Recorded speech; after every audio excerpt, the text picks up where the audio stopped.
and welcome to Baz on Blades.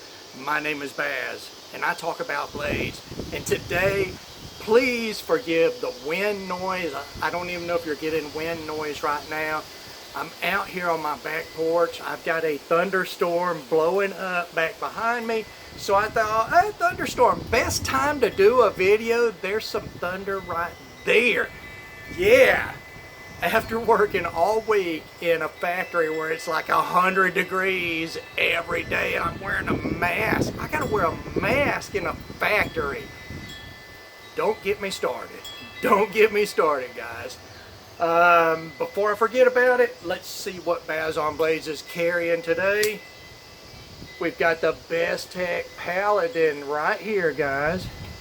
The Best Tech Paladin, and let's have a little discussion about the Paladin, because Best Tech makes me so angry. You know, out of all of these original D2 G10 models that really broke Best Tech on the market, they chose to do a tie frame lock upgrade with the Kendo. And you know what, it's a great design, but the Paladin, man, the Paladin was the best. The Paladin and the Swordfish. The Swordfish was a good one too. That's a really good long slender knife for you 0452 guys. The Best Tech Swordfish also. But the Paladin had such a fantastic blade profile and grind. It gave you the Persian-esque trailing point in a wide profile with a big old flat grind, nearly fully flat ground, and it is such a good slicer. It's aggressive because of the trailing point design, but it's a slicer because of the grind. I think that it would have been a better choice than the Kendo, because the Kendo is a Tanto point, and just because it's a Tanto, that eliminates people that do not like that blade profile. I think this would have been a better model for the tie upgrade. That rant over with. It is now raining. I don't know if you guys can see it, but I got rain blowing in on me, and I'm going to keep going until I get struck by lightning or flooded out, or the camera, my phone, starts getting wet. So anyway, we've talked about what I'm carrying, and I wanted to talk about something I've been asked about a lot, and that is, Baz on Blades, why are you doing so much firearm content on your channel? And there's a couple of reasons, guys.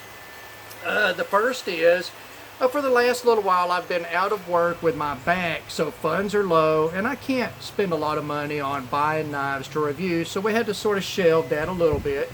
And I did some commentary, some political commentary, and some firearm stuff. Well, surprisingly, I never paid attention. The firearm stuff is very beneficial to the channel because of the views that it generates. I have one firearms video that has like almost 170,000 views on it, and that is huge. My channel doesn't even have 5,000 subscribers, so 170,000 views on a video is insane. That is insane for me. My videos, you know, they may go between 200 views and 5,000 views. So anyway, guys, the firearm stuff generates a lot of views, and that does help the channel. Now, I'm not going to stop doing knife related stuff. We've got more knife related stuff coming up, some models that I've put aside that I've planned on buying just to review, and just because I want them in my collection, which is what this channel is all about. And I don't buy knives just to review anymore. I used to try to do that, but it's just too much money for a non-monetized channel.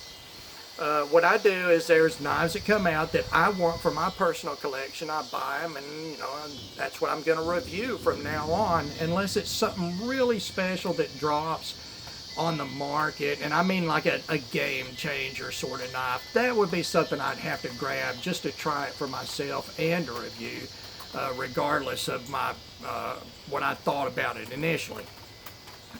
Anyway, so the first reason is I just get, I get a lot of views off of the firearm stuff. And, I had the second reason is I'm spending less money on buying knives right now. The firearms I already owned and had never done content on. And I learned from doing the content on. As I've always said, I'm not a firearms expert. So if I sound like I'm rambling, guys, I'm being distracted. I'm totally being rained on right now. It's so awesome. Let's see, why am I doing so much firearm content? The next thing is, for those of you that are looking for a Taurus G3C review, don't hold your breath.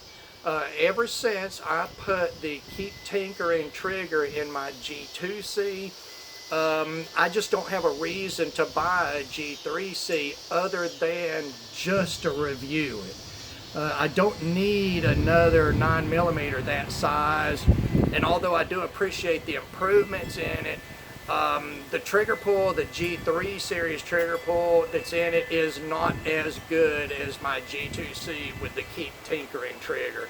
If you want to really feel a fantastic trigger pull on a Taurus G series pistol, invest $30 and a couple of hours in buying and installing a Keep Tinkering trigger. I've never made a modification to a firearm that had more impact. So, I mean, really, I'm shooting the shit out of that little pistol. It is a shooter now, and it's the perfect size for me. The grip is perfect, the weight is perfect, the capacity, all of that balances out for me. And I can recommend it for those reasons. Whether it'll work for you, I don't know. But for the guys that were looking for the G3C review, probably not going to happen anytime soon unless something changes. Firearm wise, if I'm going to spend any money right now, probably the next build will be a bolt rifle build in 308. And I've already got that laid out except for just having the money to do it. So that'll probably be the next firearm thing, and we'll run a string of videos out of that on the rifle itself, the optics, and how I set it up, all of that. And then we'll, of course, see some crappy shooting from Baz on Blades, because that's the only kind of shooting that I do. 100% consistency, 100% of the time. Shitty shooting from Baz on Blades. So, anyway, what else can I talk about? I'm hanging out in this thunderstorm, guys, and this is East Tennessee, so it's not like a real thunderstorm. It's like a little baby thunderstorm. Enough wind to blow my hair around and some rain.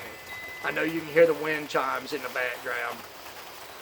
But I've got a decision to make here at Baz on Blades. I've reached a point with my channel that I'm going to remain non-monetized. There's not going to be any monetization here. But I've reached a point in the quality of the content that I can put up to be competitive. And I'm going to have to go away from using my cell phone to using an actual video camera and having a laptop computer and all of that jazz. That's going to be a ton of money, guys. I'm going to say right now, I'm still thinking about this, but for those of you that want to see me step to that next level, I may in the future be looking for donations to do that, because I'm going to have to buy a computer and cameras and, alright, looks like this is it, guys. Anyway, I'll talk to you about that later on. I'm getting soaking wet right now, and I don't want my phone to get soaking wet. So, as always, thank you for taking the time to watch one of my videos. God bless all of you, and we will talk to you.